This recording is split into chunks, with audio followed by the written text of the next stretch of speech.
हज़रत अनस रज़ियल्लाहु ताला अन्हु रिवायत कंदा त हिकु मरतबे जेको आहे पंहिंजे साहिबनि खे दोस्तनि खे हज़रत अनस रज़ियल्लाहु ताला अन्हु दावत कई।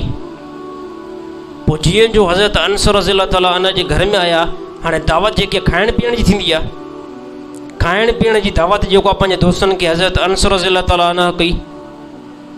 पोइ जंहिं टाइम मानी जेको आॾो आंदी वई न, मानी जंहिं टाइम आॾो आंदी वई त हज़रत अनस रज़ियल्लाहु ताला अन्हु जॾहिं दस्तरखान विछायो त पोइ दस्तरखान ते जंहिं टाइम नज़र पियसि त पोइ दस्तरखान मेरो हुयो, दस्तरखान मेरो हुयो।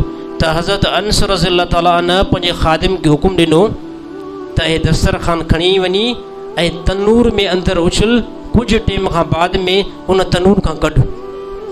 हाणे दोस्त इन ॻाल्हि खे ॾिसी करे परेशान थियनि पिया त अनस रज़ियल्लाहु ताला अन्हु अॼु कहिड़ी ॻाल्हि थो करे, ऐं ख़ादिम जेको आहे उहो जेको आहे दस्तरखान खणी करे तनूर में अंदरि जेको आहे उन फिटी कयो।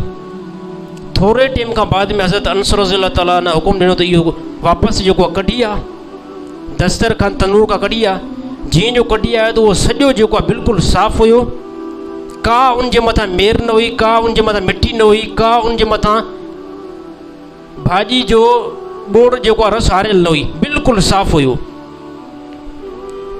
साहबा ॾिसी करे हैरान थी विया।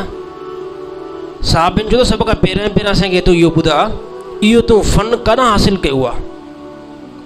हे रूमाल मेरो हुयो, दस्तरखान मेरो हुयो, इन दस्तरखान खे जेकॾहिं धोअण जी ज़रूरत पई सभ खां पहिरियां पाणी इन जे मथां हारियो वेंदो, हे साफ़ु ईअं न थींदो आहे। ऐं तूं खणी करे बाहि जे अंदरि विधो आहे, बाहि सॼी मेर खे खाई छॾियो आहे, ऐं इन रूमाल खे कुझु न कयो अथई।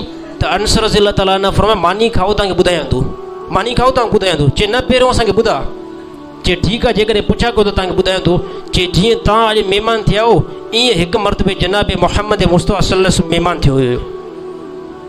अल्लाह जे नबी अकरम सल्लल्लाहु अलैहि वसल्लम मां मानी पेश कयमि, अल्लाह जे नबी मानी खाधी, अल्लाह जे नबी पाणी बि पीतो। आख़िरी में अल्लाह जे नबी अकरम सल्लल्लाहु अलैहि वसल्लम इन जेको आहे दस्तरखान खां पंहिंजा हथ जेको आहे मुबारक साफ़ु कया।